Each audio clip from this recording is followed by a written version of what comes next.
85 vote 85 मूल निवासियों का नारा है, भारत देश हमारा है, मूल निवासियों का नारा है।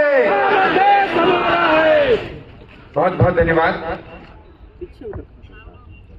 आज भारत मुक्ति मोर्चा एवं राष्ट्रीय क्रिश्चियन मोर्चा के संयुक्त तत्वावधान में कुनकुरी के इस मिनी स्टेडियम ग्राउंड में कार्यक्रम रखा गया है और इस कार्यक्रम में एज ए प्रबोधनकार मुझे मौका दिया गया है।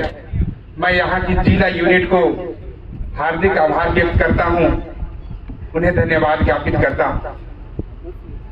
साथियों, हमारे समाज में समय समय पर बहुत सारे महापुरुष जन्म लिए। मैं उन तमाम महापुरुषों को मैं नमन करता हूं और अपनी बातों को आप लोगों के सामने में रखता हूं। आज भारत मुक्ति मोर्चा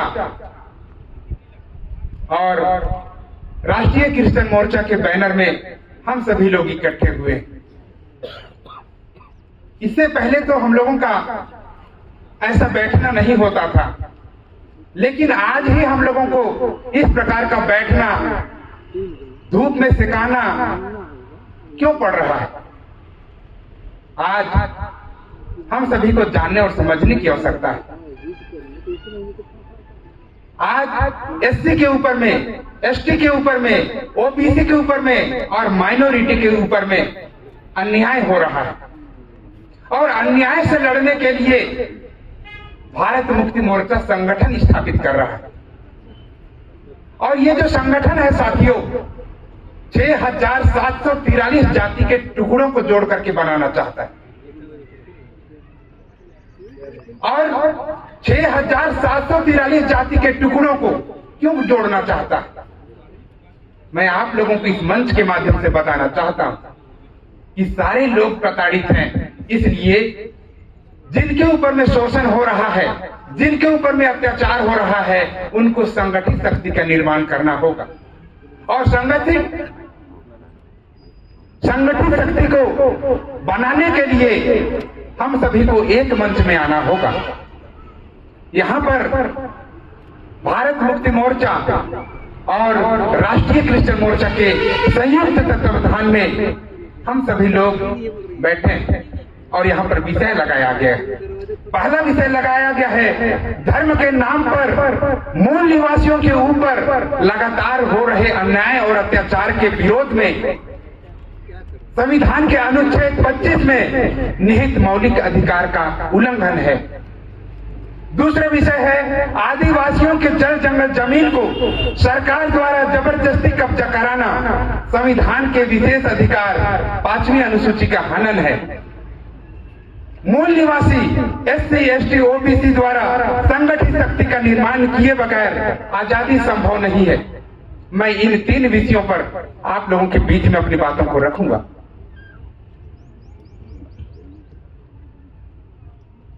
5000 साल पहले मनुवादियों ने, ब्राह्मणवादियों ने हम लोगों को 6743 जाति के टुकड़ों में बांटा। ये 6743 जाति के लोग आज पूरे भारत में निवास करते हैं और हम लोग बांटना तो नहीं चाहते थे, लेकिन फिर भी मनुवादियों ने हम लोगों को बांटा।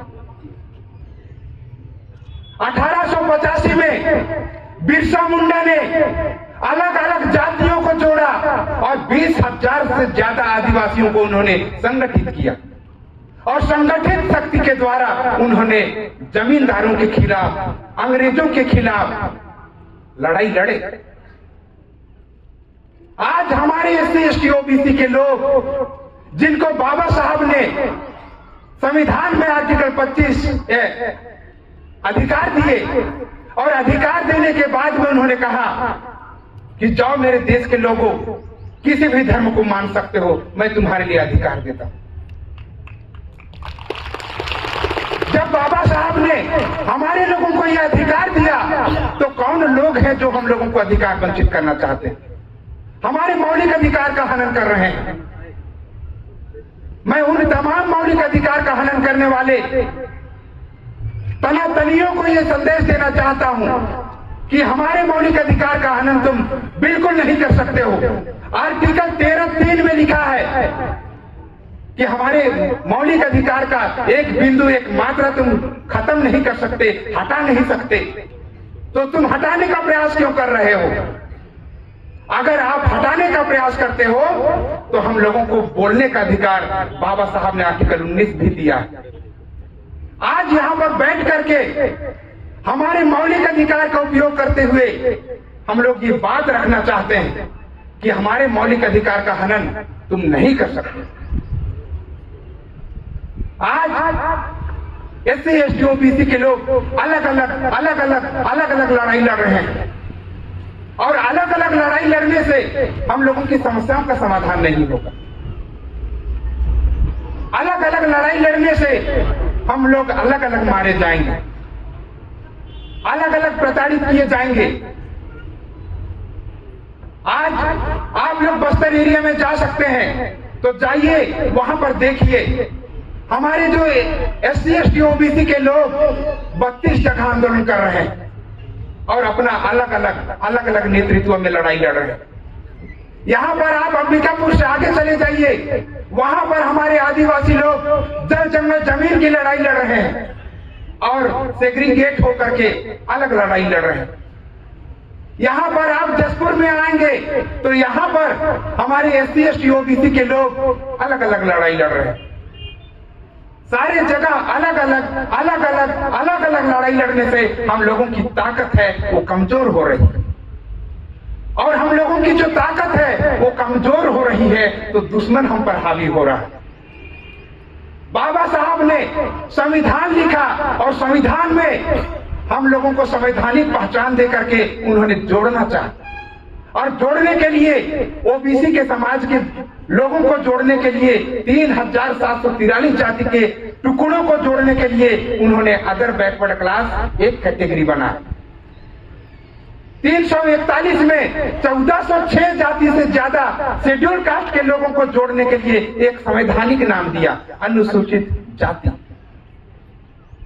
342 में हम लोग अगर पढ़ते हैं तो उसमें बाबा साहब ने 850 से ज्यादा आदिवासियों को जोड़ने के लिए एक संवैधानिक नाम दिया, अनुसूचित जनजाति।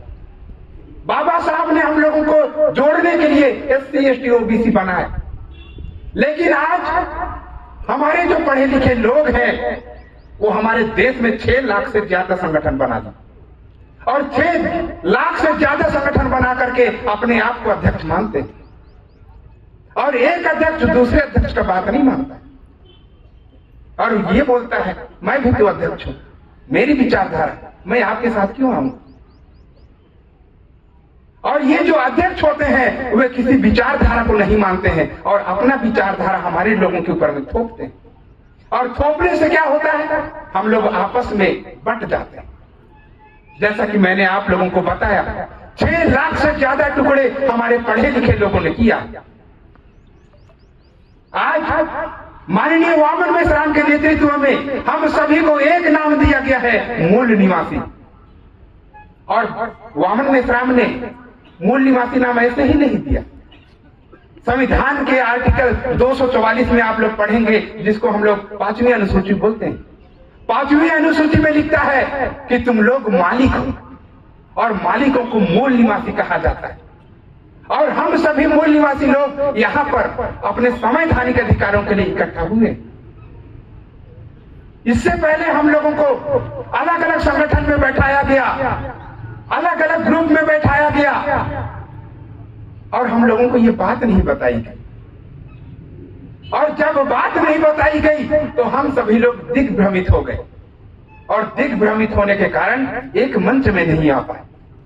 आज ये मौका मिला है कि हम लोग एक संगठन, एक जगह इकट्ठा होकर के बात कर रहे हैं। जब सारे लोग इकट्ठा आकर के बात करते हैं तो चर्चाएं होती हैं, और जब चर्चाएं होती हैं तो मत बनता है, और जब मत बनता है तो बहुमत बनता है, और बहुमत को हम लोग संगठित शक्ति बोलते हैं। और आज वही संगठित शक्ति वही बहुमत हम SC ST OBC के लोगों को बनाना होगा और संगठित शक्ति का निर्माण किए बगैर हमारी समस्याओं का समाधान संभव नहीं है। आज मैं जसपुर जिले में जब आता हूं, यहां रहता हूं, तो सारे SC ST OBC के लोग जो आर्टिकल 25 का उपयोग और प्रयोग करते हुए क्रिश्चियनिटी में चला जाता है या मुस्लिम धर्म में चला जाता है, तो RSS के गुंडे, बजरंग दल के लोग पुलिस प्रशासन को लेकर आते हैं और पुलिस प्रशासन को लेकर आते हैं और उनके सामने में उनके ऊपर में अन्याय करते हैं। क्या बाबा साहब ने आर्टिकल 25 इसीलिए लिखा था कि हमारे ऊपर में अन्याय हो? मैं आप लोगों से पूछना चाहता हूं, क्या इसी के लिए लिखा था? जब नहीं लिखा था तो ये RSS के गुंडे, बजरंग दल के लोग हम लोगों के ऊपर अन्याय क्यों कर रहे हैं? किसी माई के लाल में ये दम नहीं कि हम मूल निवासियों को प्रताड़ित कर सके, लेकिन फिर भी कर रहा है और शासन प्रशासन की मदद से कर रहा है। जब हमारे लोगों के बीच में कहीं पर आप लोग सुनेंगे बलरामपुर के लोग, सूरजपुर के लोग, अंबिकापुर के लोग, जसपुर के लोग, इधर रायगढ़ के लोग, जब भी कहीं पर ऐसा होता है, धर्म के नाम पर सतावट आती है, तो फोन करते हैं, खलखो सर आप कहां हो? हमारे ऊपर में ऐसा ऐसा हो रहा है। बजरंग दल के लोग आए हैं, हमारे चर्च के बाहर में बैठे हैं। वो लोग पुलिस पर विश्वास नहीं करते हैं, वे लोग कलेक्टर के ऊपर में विश्वास नहीं करते हैं, वे लोग तहसीलदार के ऊपर में विश्वास नहीं करते हैं। क्यों नहीं करते हैं? क्योंकि ये जो प्रशासन है वो अपना विश्वास खो चुका है और वो लोग बचने के लिए सुनील खलखो को याद करते हैं। मैं तो इतना बड़ा आदमी नहीं हूं, लेकिन आज छत्तीसगढ़ के सभी जिलों से सुनील खलखो के पास में फोन आता है और बोलते हैं कि हमारे ऊपर में अन्याय अत्याचार हो रहा है। तब मैं उनको केवल एक ही बात बोलता हूं, तुम लोगों को मेरे पास फोन करने की जरूरत नहीं है। तुम लोग अपना संगठन खड़ा करो और वो संगठन खड़ा करो। अगर समस्या राष्ट्रीय लेवल की है तो राष्ट्रीय लेवल का संगठन खड़ा करो। अगर समस्या देशव्यापी है तो देशव्यापी संगठन खड़ा करो। और जब ऐसा आप लोग करोगे तो आप लोगों को किसी की हिम्मत नहीं है कि आप लोगों के ऊपर अन्याय और अत्याचार करें। साथियों, आज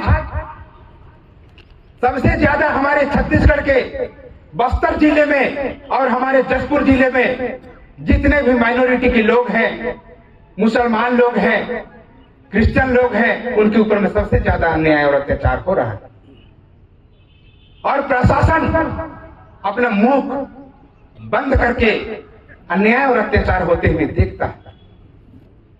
मैं इस मंच के माध्यम से मैं प्रशासन से निवेदन करना चाहता हूं कि जब हमारे लोगों के ऊपर में यह अन्याय अत्याचार होगा तो हम लोग भी चुप बैठने वाले नहीं है।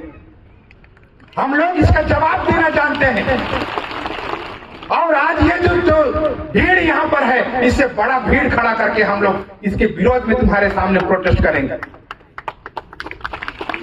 क्या हमारे भाई लोग प्रोटेस्ट करने के लिए तैयार हैं? क्या आप लोग तैयार हैं? बोल 85 जय मूल निवासी, बोल 85 जय मूल निवासी।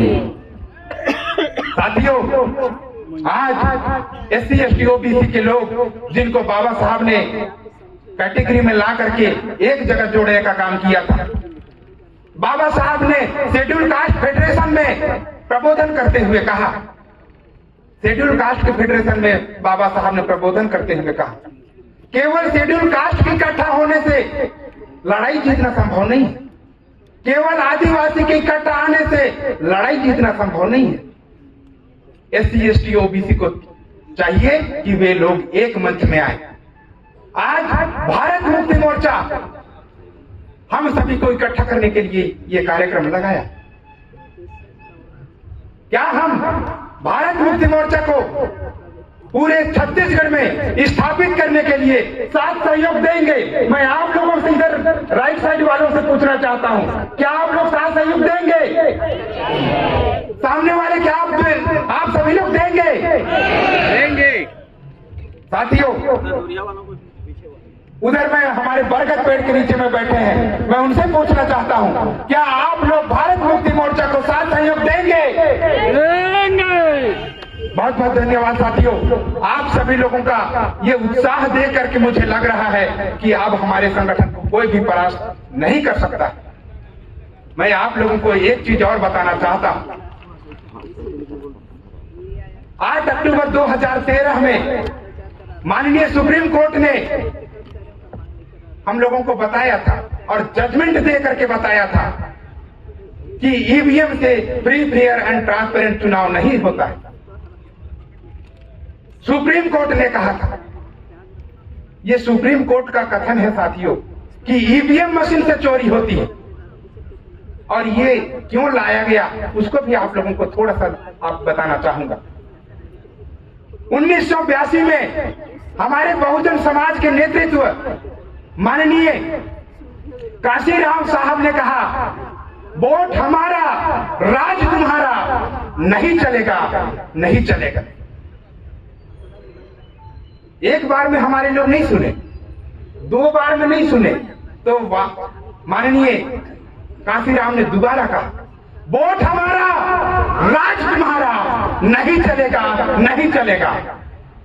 उस समय तथाकथित, जिसको हम लोग तात्कालीन सरकार बोलते हैं, उस समय कांग्रेस की सरकार थी। तो कांग्रेस की सरकार को लगा कि ये जो मूल निवासी लोग हैं, ये लोग अब शासन भी करना चाहते हैं। जब ये लोग शासन करना चाहते हैं तो हम लोगों को शासन से उतरना पड़ेगा।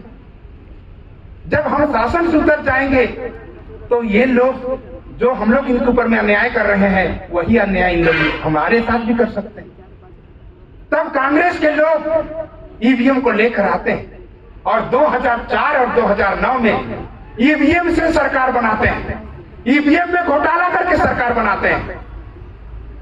और जब ईवीएम में घोटाला करके सरकार बनाते हैं तो बीजेपी का सुब्रमण्यम स्वामी वो सबूत इकट्ठा करता है और सबूत इकट्ठा करके सुप्रीम कोर्ट जाता है। और सुप्रीम कोर्ट जाने के बाद में,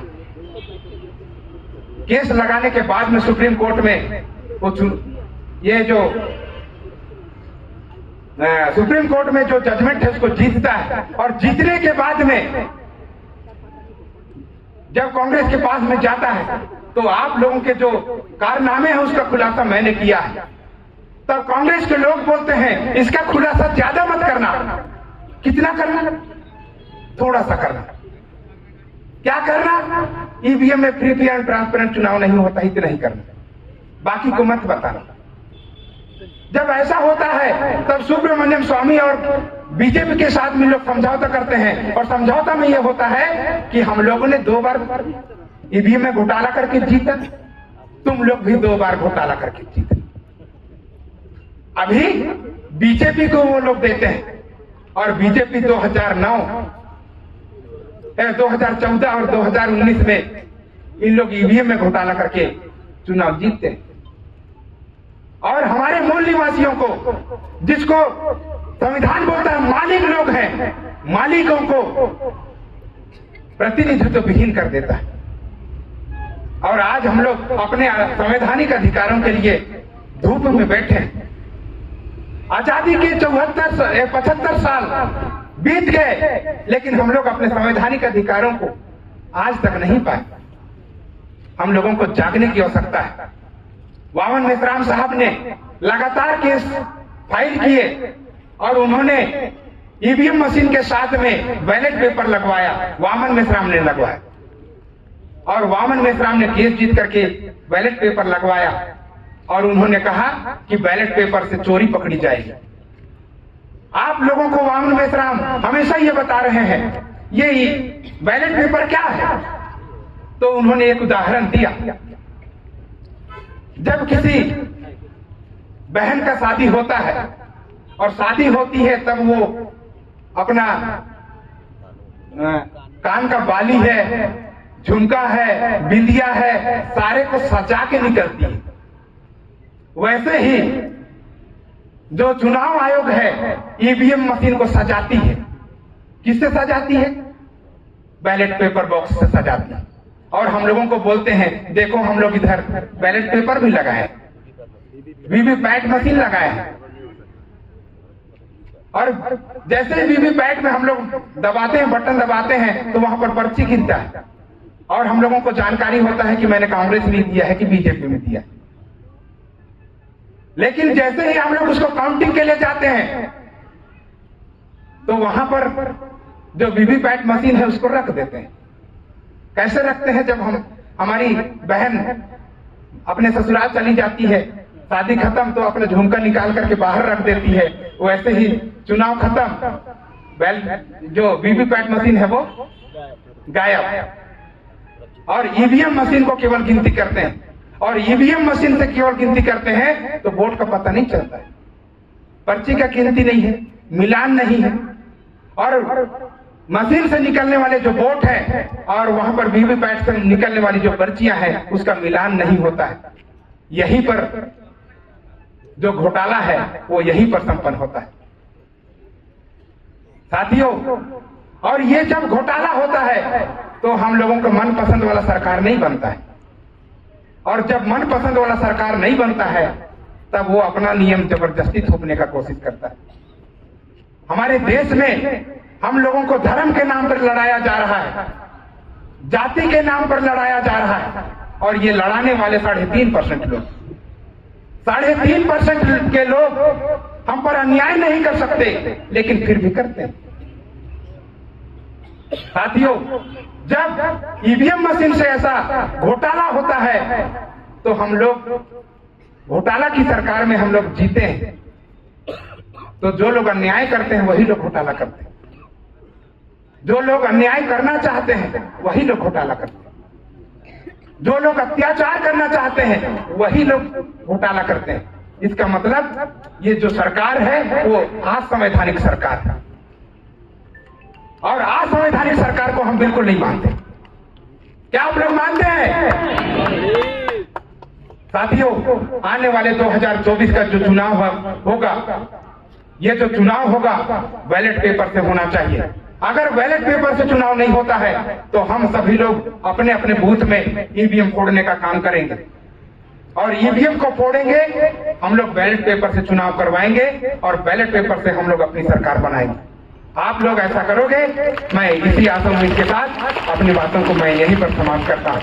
आप लोग मेरी बातों को ध्यान से सुने, इसके लिए आभार, धन्यवाद। जय मुनिवासी।